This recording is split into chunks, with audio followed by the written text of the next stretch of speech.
But then you read Encyclopedia Bodybuilding, and Arnold's like protein shake was a quart of heavy cream and like a dozen eggs, right? And you're like, wait, how's the arguably the greatest bodybuilder of all time smashing all this fat?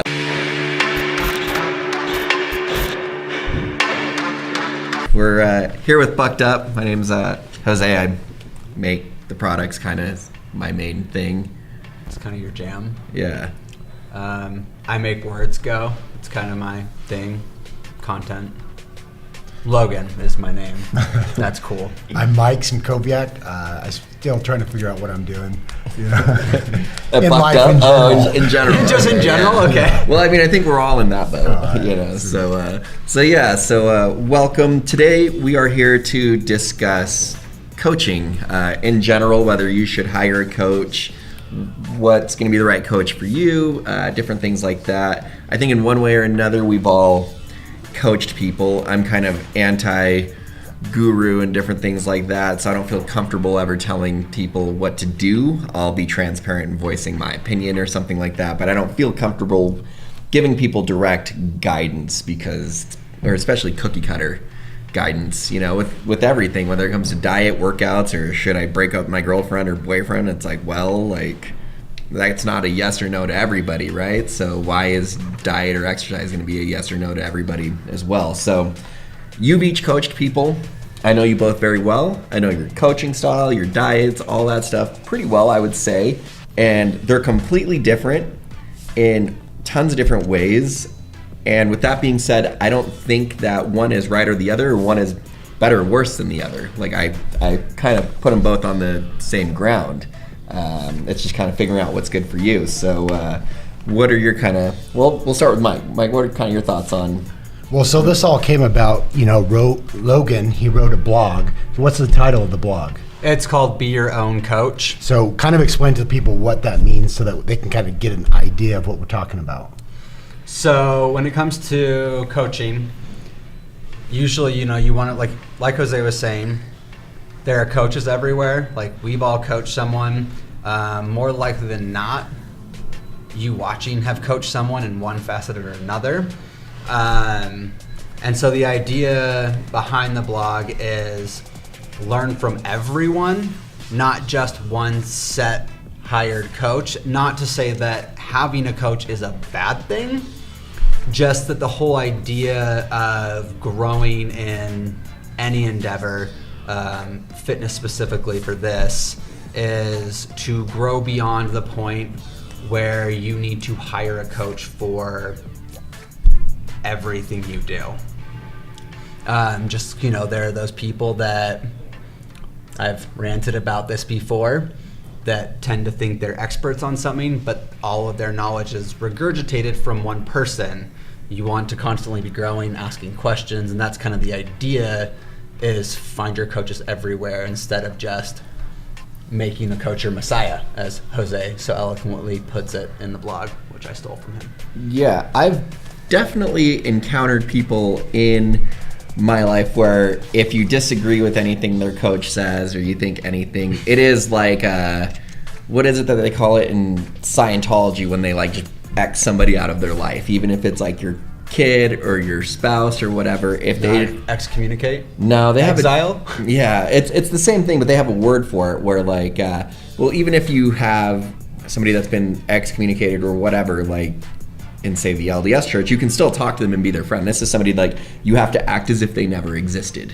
And so I've gotten that. I've definitely had some people be like, oh, you got that coach on. It's like, so how's that treating you? You know, and they're like, how dare you? You are dead to me. Mike, what's your take? I mean, no, that's definitely true. You know, it's like follow my way or you're gone. Mm-hmm. You know, and that with me as a trainer, like one thing that I do is I'll take my clients and I'll say, hey, this is my approach. You know, this is what I'm willing to offer you. These are my suggestions from my experience. And that's one thing that you should look at when you're getting a coach is their experience, past experience, their knowledge. You know, some people obviously change their Instagram title to mentor life coach, but what's their experience? Even me, you know, I've done it for 13 years. I still tell people, hey, do a show with me. If you didn't place where you want, what do you want to do? I ask them and I say, go to another coach because maybe he has an approach that's best for you. because hey, if I actually care about that person, like go be your best. And I tell them, I've had clients do that, and it's cool because I had this one client particularly. With me, it was a real relaxed prep. He did okay. He took 4th place. So I said, go to another coach that does the exact opposite. He's probably your best choice. Goes to him. He was doing 2 hours of cardio a day, high intensity workouts. I saw him at the gym throwing up. Like, I was just like, man, good job. 6 months straight. I think he did like a 20-week prep with this other coach, busting his butt in place 4th. You know, so sometimes like it's not about the approach, it's just about your body type. And that's why I think you want to leave it open to trying new things and just not relying on maybe one method, seeing what works best for you. So, well, also there could be a flip side of that coin is you might find a coach that's better for you, or you might realize like, oh, this coach actually knew what they were talking about, or, you know, maybe I was the problem or whatever. It's not going to hurt trying out like a different variety. No, not at all. And then, I mean, what you know now about diet and physiology is way different from how we were 5 or 6 years ago. We used to think that there's no way if you didn't have like these macros and this protein and this, you know, that you could ever be, you know, fit. Now you're leaner and bigger than you've probably ever been, and it's on a completely different protocol. Oh yeah, no, I remember 6 years ago working with a coach, and he had me eating 10 meals a day, and not small meals. It was like 10 ounces of chicken breast pretty much every single meal. Wow. I had like an unhealthy relationship with food. Were you rich? I don't know what I was thinking. No, I was not rich. Yeah, he I started my own farm. Yeah, this dude had a lot of stock in Tyson. Yeah. It was just I don't know, a big thing that I've personally, and this was when Logan and I were at GNC, you know, we had everybody coming in to prep that had the biggest and the best coaches, and you know, the best coach and the most sought after coach. What we learned when people were getting their stuff and we're like, okay, let me see your list. Every single person, every single woman had the same exact meal plan and prep as all of the other women, and every single guy had the exact same one. And it's like, okay, well, I could see how this worked if you were specifically trying to place in a show and if you specifically were on a ton of steroids. But a regular person, there is no way that they could live off this 900 calories a day plus their workouts plus their cardio for this amount of time on a prep. So that is another thing that you kind of spoke of was, what are you trying to do? Are you trying to place in a show? Because how you're going to coach somebody placing in a show versus somebody who's 300 pounds and they're like, you know what, I'd like to get to 250 by the summer, by next summer. You know, you're going to take those completely different. So, and this coach is a very highly sought after, very respected coach, if arguably top 3 maybe in the entire industry, at least in the Western US. But I mean, I know people, Arnold and Olympia really? And things like that, you know, so, and it's so, I mean, yeah, that works for them because of the protocols that he's got them doing for their specific goals. But just because a coach has notoriety, that doesn't mean that they're going to be a good coach for you. Well, and let's look at, because not everyone's competing. Right. Like, so if you're getting a coach, just say you're just starting out, or maybe you've been lifting for a while, so you kind of have an idea of what you're doing training wise, but diet's something you struggle with. You don't want a coach necessarily that's going to be like, I mean, this is just me personally. Mike is a dedicated freak. Oh, I say that as a compliment, of course. He saw me at McDonald's, he would say that. Yeah. Oh, well, I mean, you were dedicated to, like, chowing down that McDonald's, right? Yeah, dedication. Yeah. But it's like the Tupperware lifestyle. Like, they have, like, when the coach prescribes someone to be forever on that, like, you have to only eat chicken breast and broccoli, like, that's why a lot of people, I think, especially those after shows, will blow up so much. Is like, there has to be some sort of moderation. Like, I'm sure, like, when you talk to one of your people, you're like, okay, well, like, is it like you can kind of like have this day or something to eat a little bit more leniently? Yeah, for sure. I mean, I always do that. And the thing is, it's like cost versus benefit. Like, some people go so strict. Like I said, like with that client and many others. I feel a grape nuts pitch coming. A what? A grape nuts pitch. Are you going to talk about grape nuts? No, he'll bring up grape nuts because I have to talk about our differences. This is sponsored by Post. No, but it's like, cost versus benefits, where some coaches say, this is what you've got to exactly do, or you're not going to lose weight. But that's their own opinion, and so I got this book once, and it was awesome. It had bodybuilders from the 40s to 2010. They all had different workout routines. They all had different rep sets. They all trained differently, but they all looked amazing. So there are some simple variables. And so sometimes people go overboard, think they have to do 2 hours of cardio, eat 800 calories to get there. And it's like, well, there's competitors doing half that and look just as good without beating their body down as much, Well, yeah. Like you look at Mike Menser, who's one of the greats. He did, I think it was like 2 to 3 workouts a week of like super high intensity drop sets, but he only killed himself in there for like 30 minutes. And he ate mostly carbs. But then you have like Serge Nubret, who also arguably one of the most aesthetic people of all time. He's the only person where every single year Arnold beat him. You're like, should you have though? Ooh, that's either way. That's a flip a coin. Yeah. That's a tough one. I get it, but if Nubret would have won any of those years, it's not like Arnold would have gotten robbed. It's like, cool. Sure. Yeah, it's subjective at that point. Yeah, and he ate and trained the polar opposite way. And there's both of them. Like he trained like 40 sets, 6 days a week, and he only ate 1 meal a day. Granted, it was 5 pounds of horse meat, and so I'm pretty sure if any of us ate 5 pounds of horse meat, we'd be ridiculous. But I usually stick to 3. Yeah, 3, okay. Well, but you do have the stallions, right? I mean, even like you have a lot of competitors and coaches, that are a lot lower in the fats. Maybe their fats are 15 almonds and half an avocado for the day or something like that. But then you read Encyclopedia Bodybuilding, and Arnold's like protein shake was a quart of heavy cream and like a dozen eggs, right? And you're like, wait, how's the arguably the greatest bodybuilder of all time smashing all this fat? So there's no right or wrong way per se. It really is just frustrating to me, especially when the person is, let's say, in their late teens to early 20s. The amount of 19 to 20 to 21-year-old men's physique competitors now and female bikini competitors that are like, nutrition advice, Q&A me on my Instagram, and it's the same as like having a 19-year-old missionary knock on your knock on your door. 20. A 20-year-old knocking on your door and telling you the meaning of life. Like, I get it. You're 45, but you've been doing this all wrong, And it's like, yeah, maybe your way is better than the way that I've been doing it. But it's not doctrine. It's not, well, I know my coach is the one true coach, and if you don't like it, then I'm going on a crusade, right? You're dead to me. Yeah. That's going to be the biggest issue that I have personally. Like we said, look at a lot of their credentials and their experience, but that doesn't mean it's law.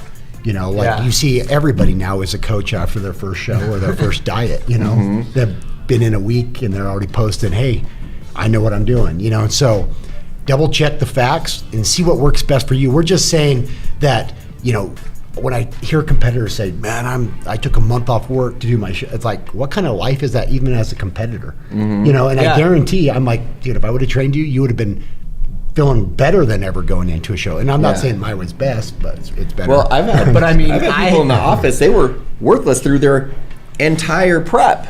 Yeah. And it's just like, we're nice or whatever. And it's like, oh, sorry, I'm doing this show, so I'm like super tired and can't do my job and I'm being late. And we're just like, yeah. And so then on the and they're flip like, well, side, a piece of plastic. I mean, I know, an award, but like, it doesn't necessarily have to be that way. Like, I'm really good at staying lean year round, right? I'm pretty sure my energy levels were fine when I had that 3-day prep. But when it came down to that 3-day prep, I still had no idea what I was doing for those, like, oh crap, what do I do for the next couple days? It's like, obviously I'm going to defer to you when that came up, but it's like, you shouldn't have to feel like you're dying to get from, for men, we'll say like 12 to 8%. Like, you shouldn't, I feel like peak week, that can be pretty rough, right? But like, how often do you feel like during a prep like throughout it, are you hating life No, every I single feel second? better. Mm-hmm. I actually feel better. It's funny Yeah. because I did a podcast with somebody else, and they were like, "Man, you're doing a show in like 3 days. Thanks for being here." And I'm like, "This is normal, you know." And how many shows have you done now? I don't even know. Yeah. 20. And what are some of the big ones that you've won? I won the Jay Cutler Classic, took third at Nationals, North Americans. I've won the Utah 4 times, twice bodybuilding, 2 overalls. Took first place super heavyweight, Wyoming Phil Heath Classic, won the Las Vegas Classic super heavyweight. So we've knocked out a couple. You know? Yeah, I'll say that's that's quite the resume. And even with that resume, you're still not egotistical enough to say like that there isn't wiggle room or that there's other ways besides your way. Yeah, for sure. You know, the thing is, I think people see it as a moneymaker. You know, they say, oh, now I can start a business because I've dieted for a month. You know, and it's like, you've got to see that as a person. Like, is this person really passionate about fitness in helping people reach their goals, or do they want a check? And that's where I think a lot of these influencers are like, hey, this is a way, you know, way to make easy money. But that's not going to be the best fit for you. That's why, you know, we're kind of shooting this saying you got to be careful who you're getting as a coach, and then don't take it as law, right? For sure. Well, and on that note, maybe I should add this to the blog. That's one of the biggest differences, like between, not biggest difference, but like that's one of the differences between you and me. Like, I was coaching for a while, and I realized I don't like coaching. I like writing, and I like putting information out there, right? Like, but Mike actually has a passion for coaching. So it's like, even if someone is good necessarily, if you can tell they don't actually care about your success, like, do you really want that person in your in your corner? I wouldn't. Like, I'd much rather have you in my corner than me in my corner. Yeah, I guess so. Like, in summation, it's not like your team versus my team, which is like, I've never seen anybody that you've coached, and I've seen tons of them. I mean, we've been around each other for forever now. I've never once seen like somebody being like, yeah, Team Simkoviak, like, if you're not, you know, like, or my team's better than your team. Like, because I don't need that, and I don't want that. It's not about me, you know. It's about, hey, let's get you looking the best, you know.